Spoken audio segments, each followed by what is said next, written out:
الحمد لله رب العالمين والصلاة والسلام على نبينا محمد وعلى آله وصحبه أجمعين أما بعد. طيب, donc toujours dans l'explication de La ilaha illallah. Et le Cheikh Al-Fawzan hafidhahullah nous donne l'explication de La ilaha illallah en nous expliquant, après nous avoir expliqué le sens, la définition et ce que contient La ilaha illallah, Cheikh Al-Fawzan nous explique toujours La ilaha illallah en nous expliquant, en prenant comme exemple ceux qui ont dévié de cette parole, Donc le Cheikh nous dit وَهَذِهِ الْمَسْأَلَةُ مَسْأَلَةُ عَظِيمَةٌ. Donc cette question est immensément importante.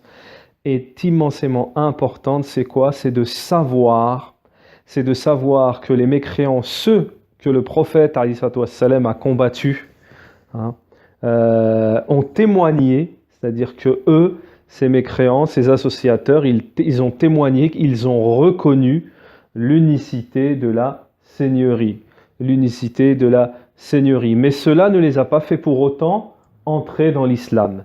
Le fait de reconnaître l'unicité de la Seigneurie ne les a pas fait pour autant entrer dans l'islam, et leurs biens et leur sang n'ont pas non plus été sacrés. وكانوا أيضا يتصدقون ويحجون ويعتمرون ويتعبدون ويتركون أشياء من المحرمات خوفا من الله جل وعلا. Également, il faut savoir que ces associateurs, ils donnaient la sadaqa, l'aumône, ils faisaient le pèlerinage, le grand et le petit, ils faisaient certaines adorations et ils délaissaient des choses qui étaient interdites, illicites, de peur, par rapport à la peur. Ils avaient peur d'Allah subhanahu wa ta'ala.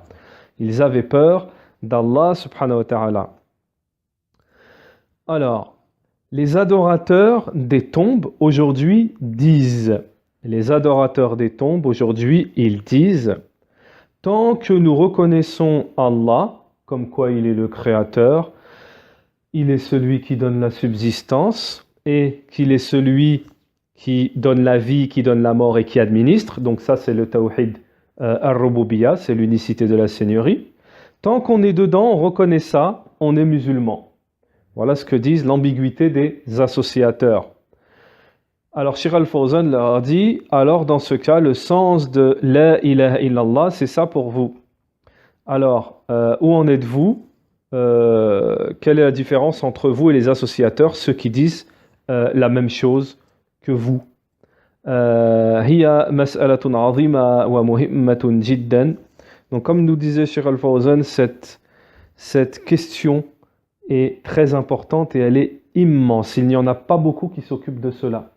Il n'y a pas beaucoup, qalla man ya'tani biha. Cheikh Al-Fawzan dit, il n'y a pas beaucoup de gens qui se préoccupent de cette affaire-là, parce que لأن هؤلاء يقولون من أقر بتوحيد الربوبية صار مسلما. Pourquoi? Parce que eux, ils ont propagé cette ambiguïté en disant que celui qui reconnaît l'unicité de la Seigneurie, il est musulman, ça suffit. Les associateurs à l'époque pré-islamique, dans la Jahiliya, on dit en arabe, ont reconnu l'unicité de la Seigneurie. Ils avaient certaines adorations, donc ces associateurs, ils pratiquaient certaines adorations, comme on l'a dit, la sadaqa, le hajj, donc ils faisaient le pèlerinage, le petit pèlerinage, la umara, et ils disaient, il n'y a pas de créateur, il n'y a pas de pourvoyeur de subsistance, il n'y a pas de quelqu'un qui donne la vie ou la mort, à part Allah. Donc ces associateurs, avec tout ça, ils disaient tout ça. Ils reconnaissaient l'unicité de la Seigneurie. Donc ils adoraient Allah subhanahu wa ta'ala par certaines adorations, mais, et là est toute la différence, le cheikh il nous dit, mais ils ne vouaient pas un culte exclusif à Allah subhanahu wa ta'ala. Ils ne vouaient pas un culte exclusif dans l'adoration à Allah seul. Ils adoraient, bel et bien, ils adoraient Allah, mais ils adoraient avec Allah autre qu'Allah. Donc, ils sont devenus des associateurs. Pourquoi? Cheikh Al-Fawzan nous dit parce que le tawhid, l'unicité qui est demandée, c'est l'unicité de l'adoration. C'est-à-dire d'unifier Allah dans l'adoration. Et ce qui n'est pas demandé, et ce qui n'est pas ce qui n'est pas demandé, c'est l'unicité d'Allah, c'est-à-dire unifier Allah uniquement dans la Seigneurie. Il n'est pas demandé d'unifier uniquement Allah dans la Seigneurie. La Buddha min al-amrayn, il faut absolument ces deux choses, c'est-à-dire l'unicité de la Seigneurie et l'unicité de l'adoration de la divinité. La Buddha min tawhid al-rububiyya wa huwa mustalzam li tawhid al-uluhiyya. Donc, il faut absolument l'unicité, bien entendu, de la Seigneurie, mais celle-ci nécessite, c'est-à-dire l'unicité de la Seigneurie, elle nécessite l'unicité de la divinité. Wala Buddha min tawhid al-uluhiyya, donc il faut absolument l'unicité de la divinité. Il faut absolument, le principal c'est l'unicité de la divinité. Pourquoi? Parce qu'elle comprend, il y est compris dedans, dans l'unicité de la divinité, il y est compris l'unicité de la Seigneurie. Et les deux ne peuvent se faire négation l'un et l'autre, ne peuvent se nier l'un et l'autre. Donc en fait, ce qu'il faut comprendre, c'est que pas forcément celui qui reconnaît l'unicité de la Seigneurie aura reconnu l'unicité de la divinité, mais tandis que celui qui a reconnu l'unicité de la divinité aura reconnu l'unicité de la Seigneurie. Et ce qu'il faut savoir aussi, c'est que celui qui a reconnu l'unicité de la Seigneurie n'entre pas forcément dans l'islam. L'unicité de la Seigneurie, c'est-à-dire de reconnaître que Allah, c'est lui le créateur, c'est lui qui donne la subsistance, c'est lui l'administrateur, ça ne fait pas rentrer dans l'islam. Ce qui fait rentrer dans l'islam, c'est de reconnaître l'unicité de la divinité, l'adoration seule à Allah, seul. Et là, ça sera automatique, la personne reconnaîtra l'unicité de la Seigneurie, de la divinité. Alors, ensuite, il faut savoir qu'est-ce que l'unicité de la divinité, bien entendu. Cheikh Al-Fawzan nous dit l'unicité de la divinité englobe, comprend toutes les adorations. Toutes les adorations. Elles ne doivent pas être vouées, on ne voue pas à autre qu'Allah, quoi que ce soit comme adoration. Quoi que ce soit comme adoration. Pourquoi? Parce que c'est Allah qui est en droit à toute cette adoration. C'est Allah qui est en droit à toute cette adoration.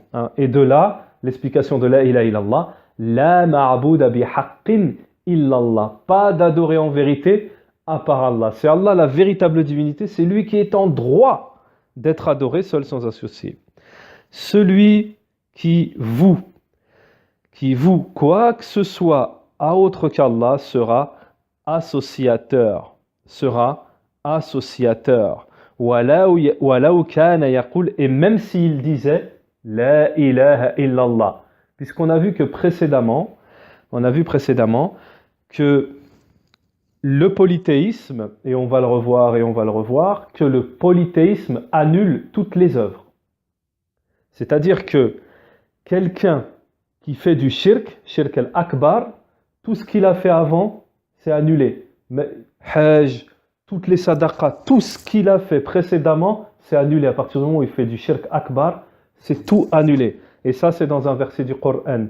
Et si vous avez associé à Allah, toutes vos œuvres deviendront vaines.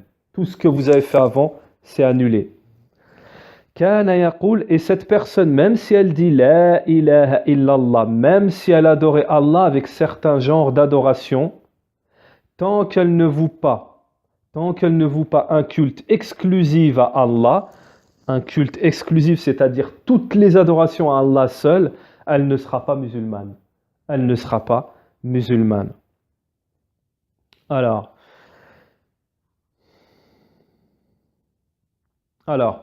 celui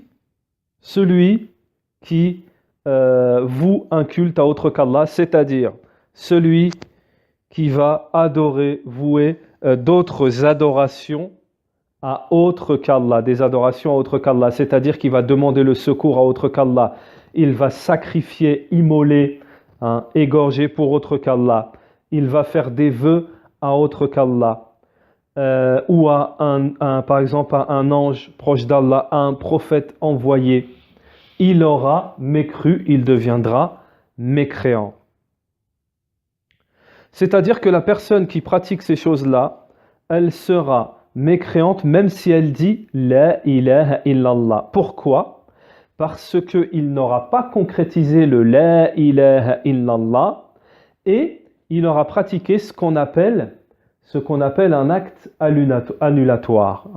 Il sera en contradiction, en annulation avec La ilaha illallah. Cheikh Al-Fawzan nous dit, comment peut-il dire La ilaha illallah et il immole, il sacrifie pour autre qu'Allah? Comment peut-il dire La ilaha illallah, il demande le secours à autre qu'Allah? C'est-à-dire aux morts, aux gens qui sont absents, aux djinns, aux shayatin. Comment peut-il dire La ilaha illallah alors qu'il fait des vœux à autre qu'Allah? Ceci est une annulation. Ceci est un acte annulatoire. Et d'ailleurs, fait partie des actes annulatoires de l'islam. C'est un autre livre, un autre épître qu'on étudiera, Inch'Allah, les 10 actes annulatoires de l'islam. Parmi les actes annulatoires de l'islam, le polythéisme, le shirk. طيب المشركون الأولون ليسوا كلهم يعبدون الأصنام. Donc les associateurs parmi les premiers qui sont apparus, les associateurs à l'époque du prophète alayhi salatu wassalam, n'étaient pas tous à adorer les statues. N'étaient pas tous à adorer les statues. Ils étaient différents les uns des autres dans l'adoration. Certains parmi eux adoraient les statues, d'autres adoraient les anges, d'autres adoraient les prophètes, d'autres adoraient les vertueux. War-Rasoul alayhi salatu wassalam, et avec cela, le messager d'Allah alayhi salatu wassalam les a tués, les a tous combattus. Il n'a pas différencié les uns des autres. Et pourquoi? Ça, c'est une réplique à une ambiguïté que nous disent les mouchriquines, les associateurs, en disant oui, mais nous, aujourd'hui, on n'adore pas les statues, comme c'était le cas des associateurs antérieurs, ceux qui étaient avant, les premiers, eux, ils adoraient les statues. C'est pour ça que c'est des mouchriquines. Nous, on n'est pas des mouchriquines, on n'adore pas les statues. On essaie juste de se rapprocher d'Allah, ça c'est une ambiguïté. Le shirk, c'est le shirk. Ici, Cheikh Al-Fawzan nous dit, le messager d'Allah, il n'a pas différencié entre celui qui adore la statue, celui qui adore un ange, celui qui adore un mort, celui qui adore, et les a tous combattus et tous tués. طيب. وَلَمْ يَقُولْ, et le messager d'Allah, n'a pas dit, je combats que celui qui adore les statues.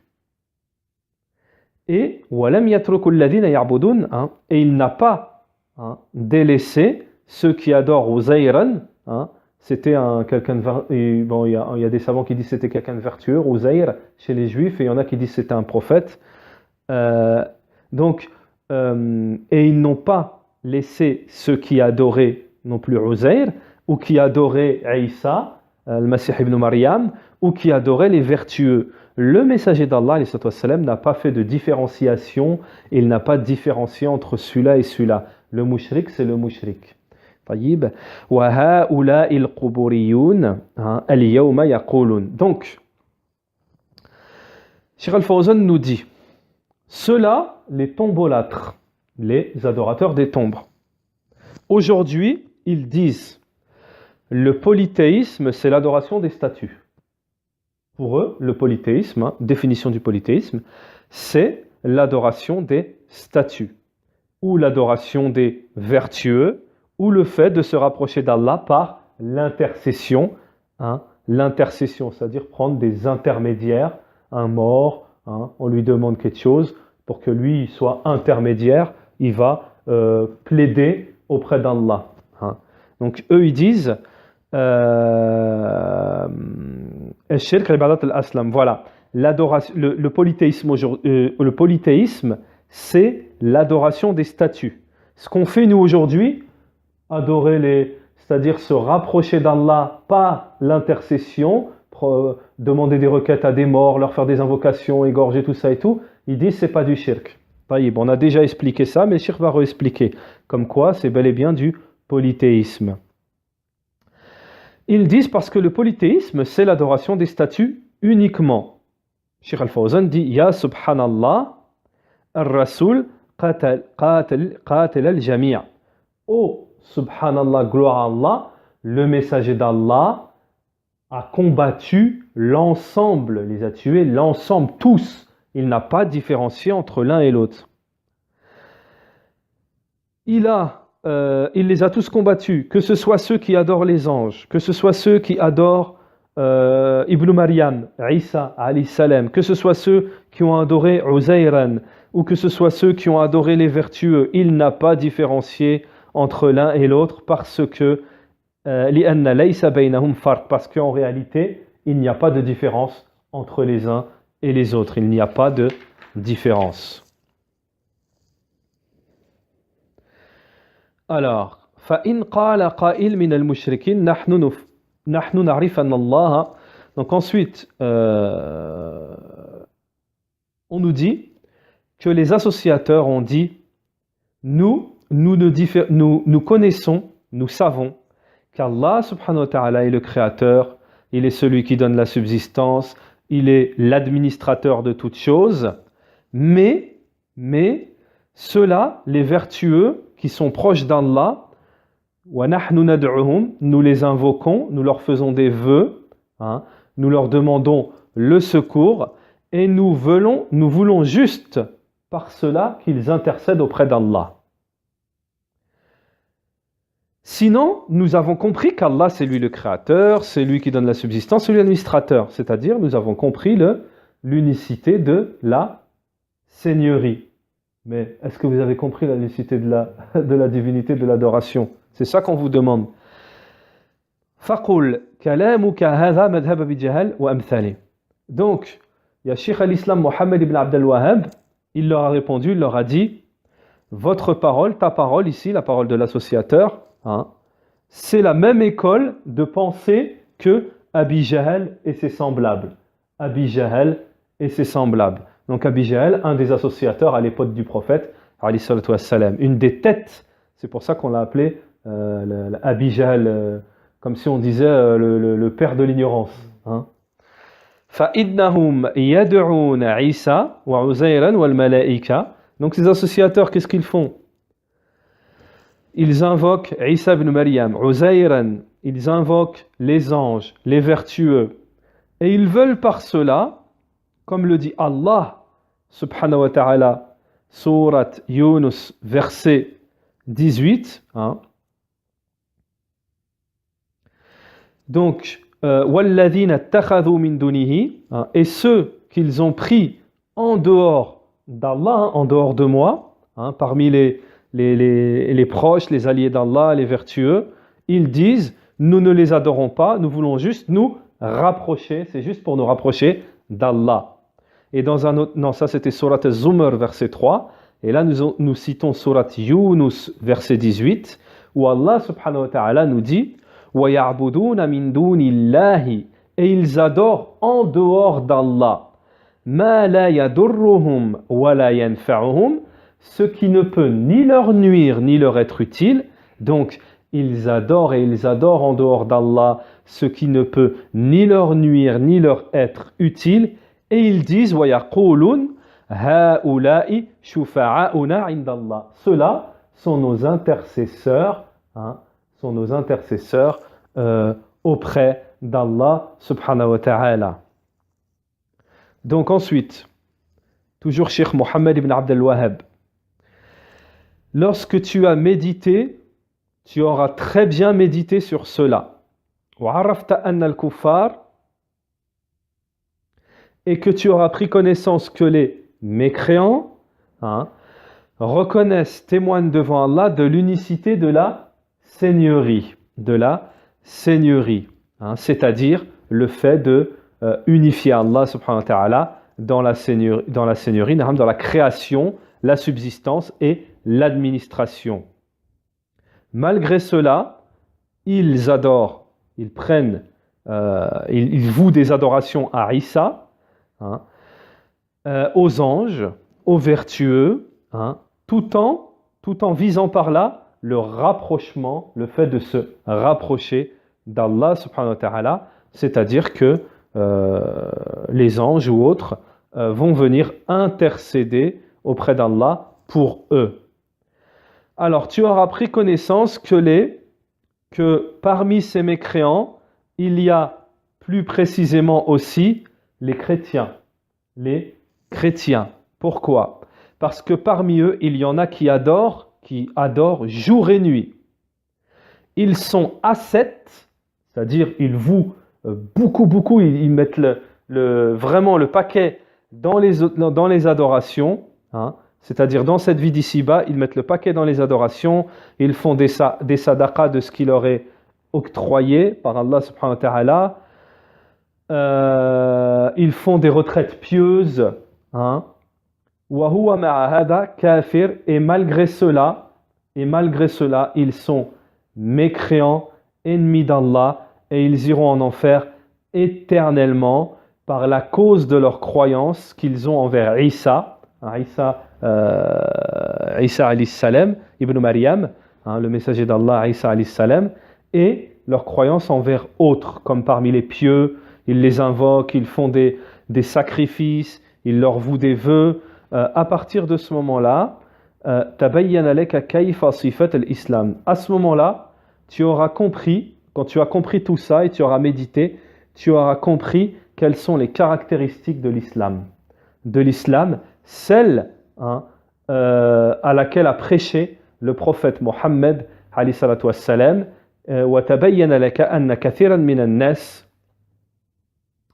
et il te sera éclairci à quel point beaucoup de gens en sont éloignés de l'islam. À quel point beaucoup de gens, en réalité, sont éloignés de l'islam.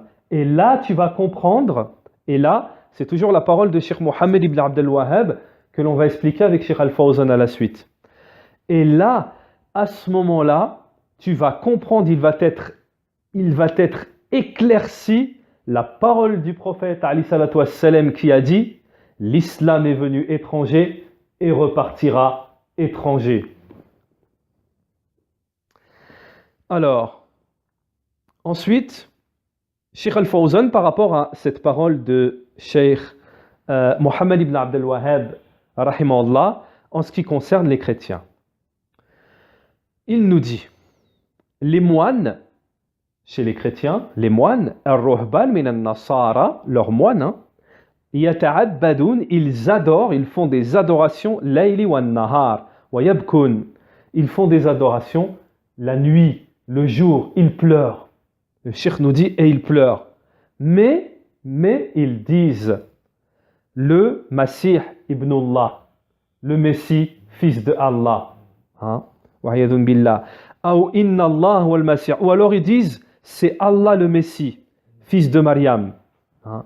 Ou alors ils disent en arabe ou thalatha, hein, la Trinité. Hein, la Trinité. Ils pleurent, ils adorent.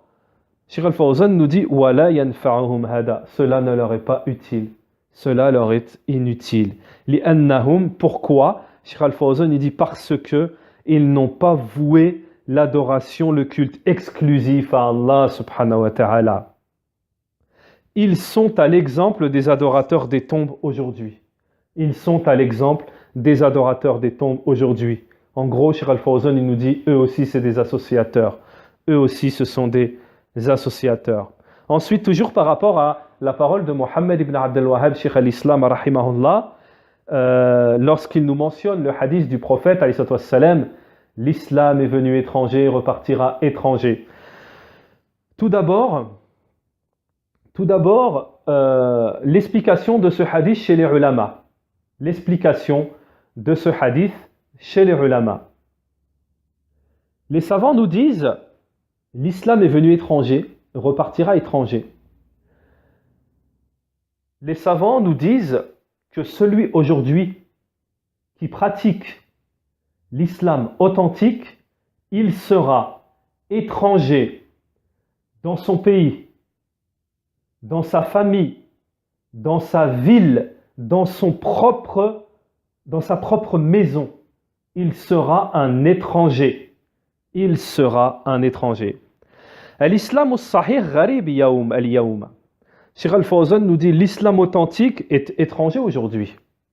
Tandis que l'islam prétendu, hein, les musulmans aujourd'hui augmentent jusqu'à 1 milliard. Jusqu'au milliard, nous dit Cheikh Al-Fawzan. Mais l'islam, walakin l'islam sahih gharib, mais l'islam authentique est étranger. 1 milliard de musulmans, l'islam authentique, il est étranger. إذا لو كان هذا مليار إسلامهم صحيحا. Regardez bien ce que nous dit Cheikh Al-Fawzan. Si ce milliard suivait l'islam authentique, rien ne pourrait se mettre en face d'eux. Rien dans le monde ne pourrait se mettre en face d'eux. L'islam authentique, pour revenir au sujet initial de notre cours, on est dans l'explication de La ilaha illallah. Cheikh veut nous dire par l'islam authentique, c'est La ilaha illallah.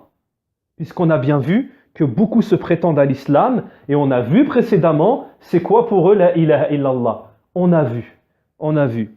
Donc, le cheikh nous dit, et si ce milliard suivait l'islam authentique, rien dans le monde ne pourrait se mettre en face d'eux. فَالْيَهُودْ الَّذِينَ هُمْ إِخْوَانَ الْقِرَادَةِ وَالْخَنَازِيرِ. Cheikh Al-Fawzan nous dit, les juifs qui sont les frères des singes et des porcs, ceux qu'Allah subhanahu wa ta'ala a humiliés. Aujourd'hui, ils sont dans les pays musulmans. وَالْمُسْلِمُونَ الَّذِينَ كَانُوا مَعَ النَّبِيِّ صَلَّى اللَّهُ عَلَيْهِ وَسَلَّمَ. Les musulmans, ceux qui étaient avec le prophète alayhi salatu wassalam, les musulmans, ceux qui étaient avec le prophète à l'époque du prophète alayhi sallam dans la bataille de Badr, leur nombre était de plus de 300. Ils étaient plus de 300 et comme on le sait, à l'époque de la bataille de Badr, ils étaient carrément beaucoup plus. J'ai oublié le nombre, mais ils étaient à peu près 3000, les mouchriquines, entre 1000 et 3000. Malgré ça, les muwahhidines, les unificateurs, les alliés d'Allah subhanahu wa ta'ala, à l'époque du prophète, ils les ont vaincus. Ils les ont vaincus alors qu'ils n'étaient pas beaucoup, mais qu'ils avaient le haqq. Ils ont aussi pratiquement pris le monde entier. Nous dit Cheikh Al-Fawzan, à l'époque où ils tenaient le haqq, ils suivaient la vérité. Pourquoi ? Parce qu'ils étaient des musulmans de l'islam authentique. Parce que, à l'époque, ils étaient des musulmans de l'islam authentique. Alors, ensuite, le Cheikh nous dit, Cheikh Al-Fawzan nous dit, la mécréance des gens de notre époque, est plus immense, plus grave que la mécréance des premiers associateurs à l'époque. Du prophète, alayhi salatu wassalam. Leur mécréance est plus grave que Abi Jahl et Abi Lahab. Il va nous dire pourquoi. Parce que les premiers associateurs, ils associaient, écoutez bien, les associateurs, les premiers à l'époque du prophète, et ce qui a suivi, les premiers, les précurseurs dans l'association des polythéistes, eux, pourquoi ils sont moins pires que ceux de maintenant ? Parce que ces associateurs, les premiers à l'époque, ils associaient lorsqu'ils étaient dans l'aisance, lorsque tout allait bien, mais ils vouaient un culte exclusif lorsqu'ils étaient dans la difficulté, dans la dureté. لأنهم يعلمون أنه لا يخلص من الشدة إلا الله. Pourquoi ? Parce que eux, ces premiers associateurs, ils savaient qu'il n'y avait qu'Allah qui pouvait te débarrasser de la difficulté lorsque tu étais dedans, lorsque tu étais dans dans la difficulté. Tandis que les associateurs de notre époque, aujourd'hui, lorsqu'ils sont dans la difficulté, ils associent encore plus. Lorsqu'ils sont dans la difficulté, dans l'embarras, etc., ils associent encore plus que lorsqu'ils sont dans l'aisance, que tout va bien.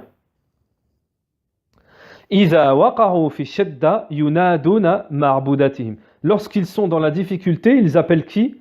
Leurs adorés. Leurs adorés. Ils font du polythéisme, ils demandent secours à leurs adorés.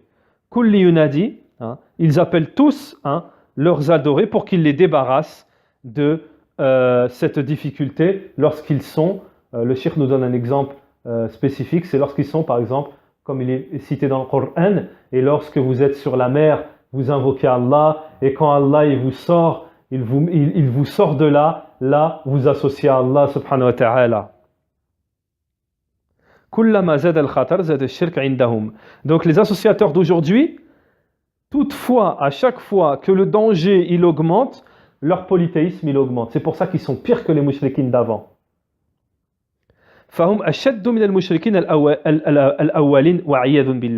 Donc ils sont encore plus, c'est plus grave, ils sont encore plus graves, eux, dans le shirk, leur shirk est plus grave que les associateurs précurseurs, les premiers associateurs, qu'Allah nous en préserve. Naam. Donc là, le cheikh, naam,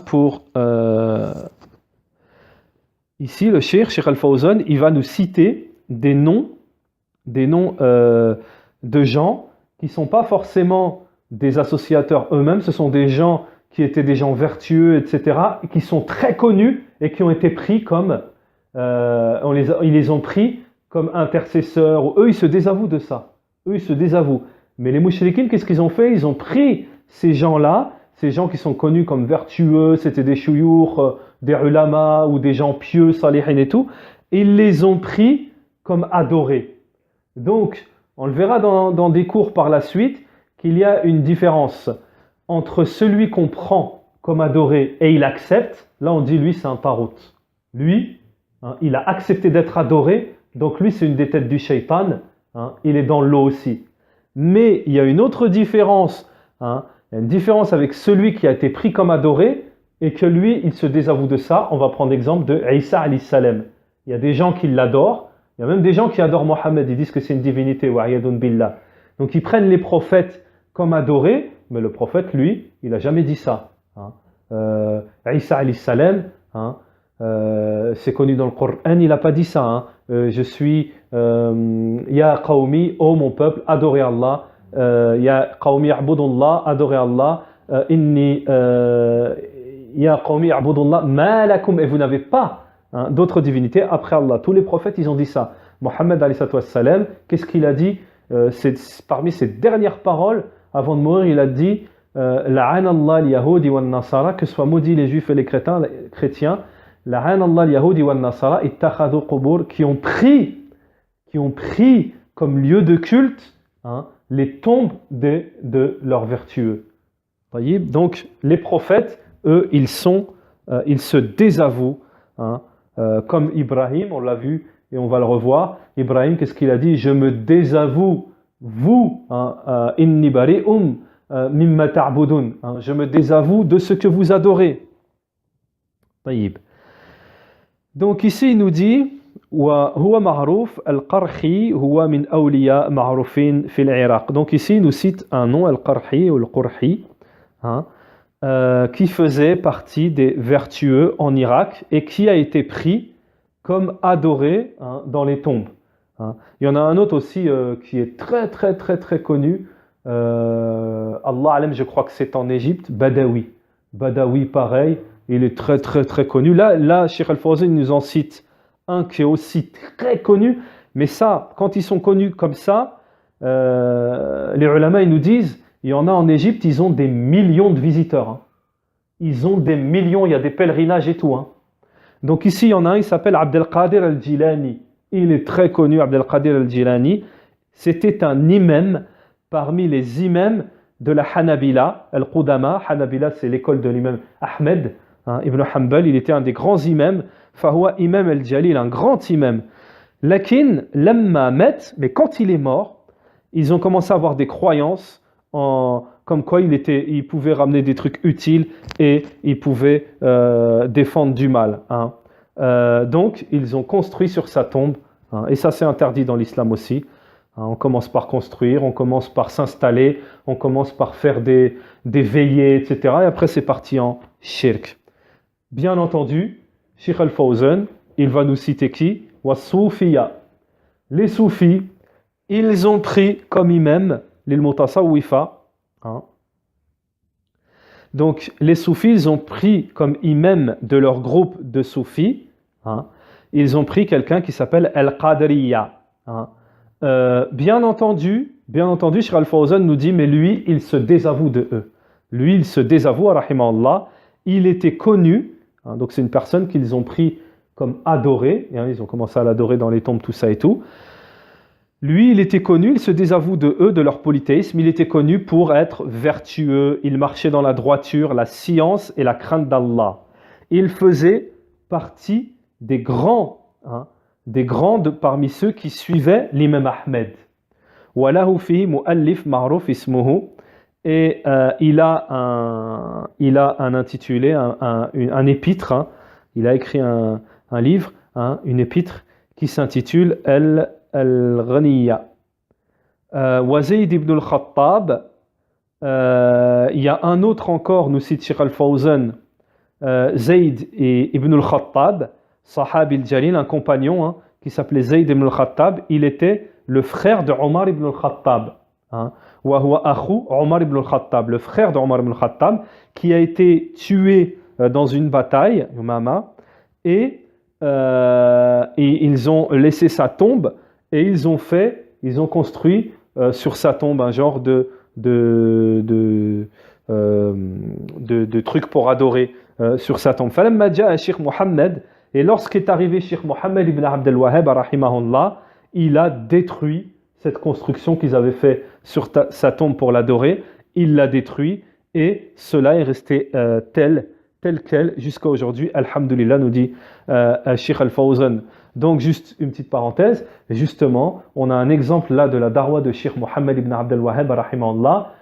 Pourquoi beaucoup se sont acharnés à dire Mohammed ibn Abdel Wahhab ceci, cela, ceci, parce que lui, il a été nommé par les savants de la Sunna comme revivificateur. Ça veut dire quoi? Ça veut dire que lui, il a ramené l'islam authentique. Et l'islam authentique, forcément, ça va combattre tout ce qui est faux. Forcément. Donc, comme le faux est extrêmement propagé, et surtout à son époque, à Mohammed ibn Abdel Wahhab, le faux était encore plus propagé. Que ce soit lui ou Cheikh al-Islam ibn Taymiyyah, ils sont arrivés à des époques où il y avait des ulama, mais ils étaient égarés, où tous les gens, ils faisaient, surtout Cheikh al-Islam ibn Taymiyyah, Cheikh Mohammed ibn Abdel Wahhab, pardon, il est arrivé à une époque à la Mecque où il y avait du shirk, où il y avait des bid'a, où il y avait du polythéisme, il y avait tout. Donc c'est pour ça que lui, quand il est arrivé, il a ramené l'islam authentique, ça leur a fait mal. Ça a fait mal. L'islam authentique, il leur a fait mal. Et on constate par cela que, comme le dit dans un hadith, An-Nabi sallallahu alayhi wa sallam, chaque 100 ans, hein, Allah ou Ta'ala, il envoie un revivificateur. On appelle ça un mujaddid. Et on voit par certains exemples, comme Mohammed ibn Abdel Wahhab à son époque, il a revivifié. Donc revivifier, mujaddid, revivificateur, ça ne veut pas dire renouveler. Ça veut dire il revivifie, il refait vivre ce qui a été oublié, délaissé. Les gens, ils se sont détournés, ils se sont égarés. Lui, il vient, il ramène, hein, il refait vivre l'islam authentique des 3 premières générations. En fait, c'est ça.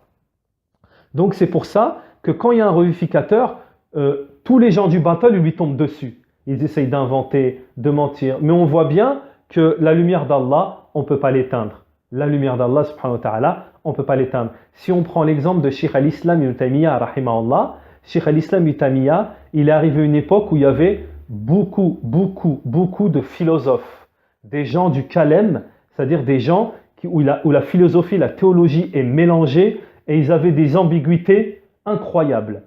Allah subhanahu wa ta'ala, il a envoyé une personne et il a réussi à tous leur faire réplique. Ça, c'est min Allah subhanahu wa ta'ala. Taïb. Donc,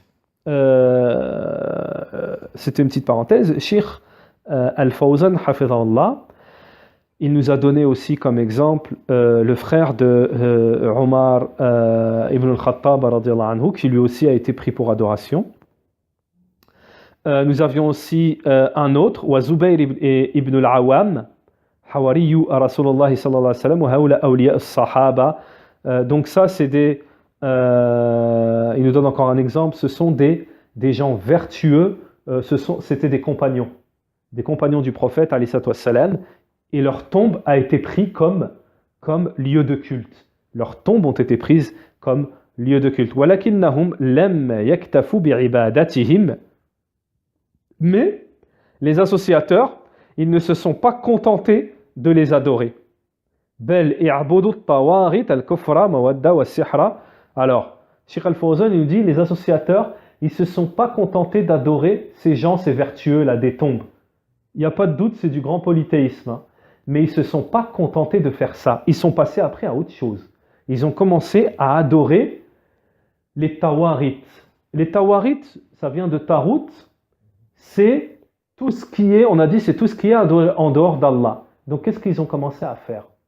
Ils ont commencé à adorer les mécréants comme les sorciers, les devins, les sorciers, les sorcières, les devins, les athées, là c'est vraiment pourquoi on dit le tarut, pourquoi Shir il est passé d'une étape à une autre, parce qu'au moment où ils ont adoré Isa, où ils adorent des compagnons, où ils adorent des prophètes, là c'est toujours du grand polythéisme, mais là ils adorent des vertueux. Mais après ils ne sont pas contentés de ça, après ils sont passés à adorer des mécréants, des gens du tarut, des sorciers, etc. Al-Ladhina, ceux qui disent, donc ils ont adoré des gens aussi des sectes, ceux qui disent il faut délaisser l'obéissance et les interdits, hein, ils ont adoré ceux qui disent que le fait de s'éloigner de l'obéissance d'Allah et de se rapprocher des interdits, cela va nous rapprocher d'Allah. C'est-à-dire de faire le contraire de ce qu'Allah il a demandé, ça va nous rapprocher d'Allah. Cheikh Al-Fawzan nous dit cela va juste toucher les gens du commun. Cela va juste toucher les gens du commun. C'est-à-dire que cette ambiguïté, elle va toucher que les gens du commun qui vont tomber dedans, dans leur polythéisme, en disant des ambiguïtés. Amma huwa fawasil ila Allah wa la yahtaj ila shay.